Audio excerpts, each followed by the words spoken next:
even though we've covered most of the details about how to write the paper, I still have a few other details that I want to explain. So, the first thing is I want to explain about submitting your outline because that is a part of your final paper grade. I also want to explain the late policy and then give you point you towards some resources. So the first thing is about the outline.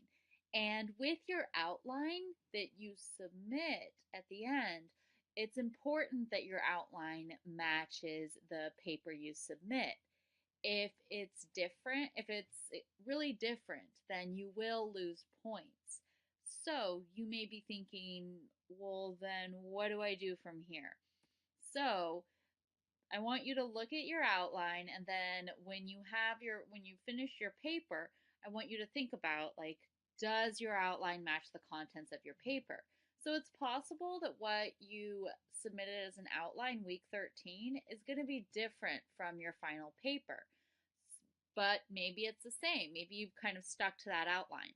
And what if that's the case, then great. Just make sure that you resubmit your outline, that paper, both the IM and the RD. You're submitting both of those by May 14th at 11:59 p.m.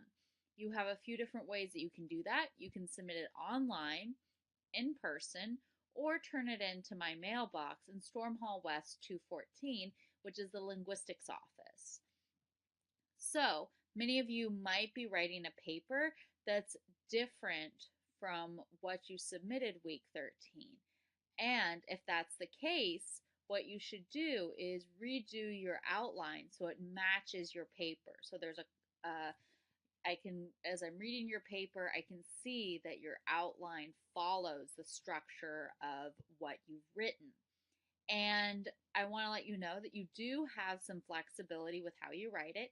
You can use the outline with boxes, so that means how we did it in class, or you can write with bullet points or something else that's easy to follow that is in an outline format. So I want to just point out that if you would prefer to do the options so that you use the boxes that is just like the papers that we used in class, you can find this if you go to assignments, and you can find those documents right here. They're Word documents. You can download them and it'll be just like what we used in class. And I'm going to see if I can find the sample so that you can understand, okay, this is how it's going to look. So it's going to look, give me just a moment. Looks like I don't have it here, but I am going to go ahead and try and upload that so that that way you have that example for yourself. Here is the sample for the results in the discussion, so you have these boxes. So if you like that box format and you want to use that again, please do. Otherwise, you can make bullet points or something else. So once you're finished with that outline that matches and aligns with your paper that you're turning in, submit the original outline and the updated outline by May 14th at 11:59 p.m. And just like I said before, you have a few different ways you can do that. You can turn it in online. So I looked at that, the assignment in the on Blackboard. You can turn it in person, or you can submit it in my mailbox in Storm Hall West 214, which again, that's the linguistics office. Just make sure that you're going there, but during their opening hours. I believe they're open till 4:30, Monday through Friday. So you can go there and submit it by that time, and then that way you can earn those points. Keeping in mind, I just want to show this grading that the outline, it's worth 10 points. So, you've got, it's only worth, it's not worth a huge part of your grade, but it's going to be an easy part of your grade to earn. So the content, that means, like, is it going to match up with what you've written? Do you have good academic citation practices? And that means that, are you using citations where you need to? Are you using credible sources? Things like that. And then also, are you, is it cohesive? Does it match up Is it continuous throughout? Are the ideas supported throughout? Are you displaying critical thinking, so that like the results or the like conclusions you come to in your discussion, are they supported by the results that you put in your results section? Just kind of thinking about that. So I just wanted to point out that grading, that is, you'll be responsible in the outline so that you can think about how you want to approach this task. The next topic I want to think about or mention is the late policy. So the late policy, it's important to make sure that you're following that. And remember that as it's stated in the syllabus, that it's minus 10%, so 15 points for every day that your paper is late. So if you're turning on May 15th, you get minus 15 points. You turn in on May 16th, it's minus 30 points. So this is important, and I just want to say like May 14th is when I'm cutting it off. Grades are due May 24th, so I can't really be having it due too much after that, just because I really need to have everything in so that I can turn in grades. So I also want to say that these are some common excuses or reasons that I've gotten throughout the semester for papers being turned in late. So the following do not excuse you from the late policy. So forgetting the due date, having a lot of other work to do, or thinking you uploaded your paper, but it actually didn't get uploaded. So I want to expand upon these a little bit more. So the first is, forgetting a due date. Do whatever you have to do so that you can remember the correct due date. Set an alarm, make a calendar event, make a Facebook event, whatever works for you. Have your roommate text you, have your mom call you and ask you if you've turned in your paper.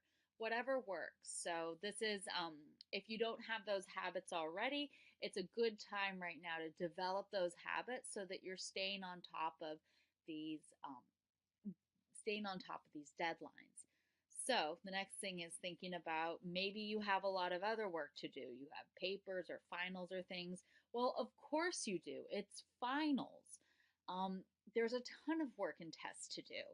So that means it's really important that you plan well so you can turn in paper 3 early, or do your other work so you can focus on the assignment if you prefer to write this paper closer to the deadline. So make sure you're planning it out, you're scheduling it out. You've had these deadlines for a few weeks. You've had these parameters, these guidelines for a little while. So make sure you're planning appropriately so you can write your paper. The last thing I want to think about is thinking you uploaded your paper, but it actually didn't get uploaded. We have been using Turnitin all semester, so you should be used to it by now. That means that also, if you've used it in other semesters, you should know this by now, that you know how it works. I have 3 tips for you also. Don't use your phone to upload your paper. Avoid using Safari. There's constantly issues with that web browser. I'm not sure why, so use something else like Google Chrome or Firefox, one of those other ones, but avoid using Safari. And then also make sure you get a confirmation email. So that confirmation email is so important. Even if you get the confirmation screen, if you don't get the confirmation email, resubmit it. Reach out to ITS, do something so that you get that confirmation email. So, because I want to say that submitting a paper is like making an online purchase. You know it's successful and the transaction has been completed when 1, you get the confirmation screen. 2, you get a confirmation email and you can check your digital receipt from your transaction history. So think about if you order something from Amazon and then it never comes. Think about what would you tell Amazon? What would prove to them that you had placed that order and you needed it then and there? Probably that confirmation email is going to be what really shows them yes, you did that. Even if you get that confirmation screen, if you're not getting that confirmation email, you don't have that proof of your transaction history. So again, make sure you get that confirmation email. If you say, I got the confirmation screen, I can't trust that, it just looks like you didn't upload it. So you have to get that confirmation email. Otherwise, I can't make an exception. So again, that confirmation email is so important. You can send it to me as proof you submitted your paper and avoid being subject to the late policy. So if I see that you haven't submitted your paper, but you have that confirmation email, great. Then, you can forward that to me. You can let me know, like, okay, it's gone through. I've I don't know what's happened that it hasn't been received, but then I can see, like, okay, yep, you've made that effort. Let's make sure your paper gets uploaded and we can move forward with that. We can grade it, and I don't have to do that. But just remember, get that confirmation email. That's so important. All right.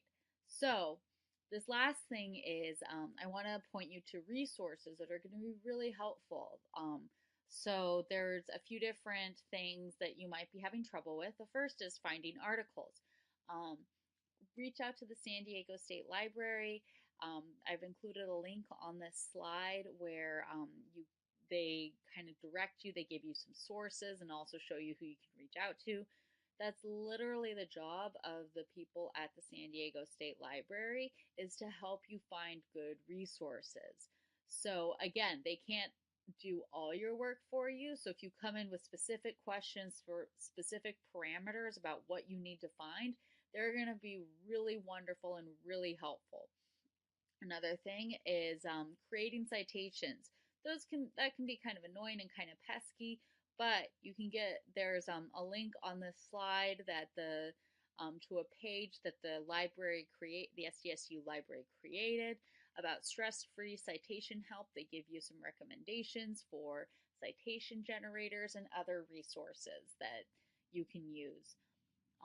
And remember, with any citation generator or taking citations from anywhere, you might have to revise it. You might have to make updates because it's machines creating these citations. They might not be perfect, but they can be really useful, and they can help cut out a lot of the work.